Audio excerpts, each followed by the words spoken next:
भाई हाँ भाई। भाई मुझे भी फिट करवा दो भाई। अच्छा फिट होना है तेरे को, क्या हो गया?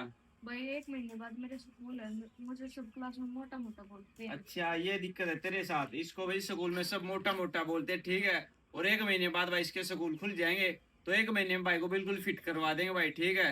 वैसे ये एक्सरसाइज करनी है तेरे को, जो मैं बताऊँ ठीक ना वे एक्सरसाइज रोज करनी है तेरे को, ठीक ठीक है। अभी मेरे साथ कर। पहली एक्सरसाइज ये ऐसे, एक, इधर आ, इधर सामने इधर खड़ा हो, ठीक है, ऐसे, 1 2 3 4 5, ठीक है।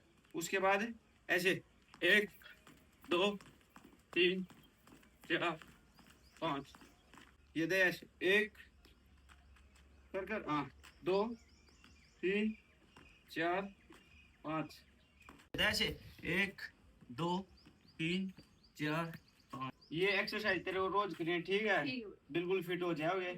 एक पोज मार दो वैसे, एक हाथ से।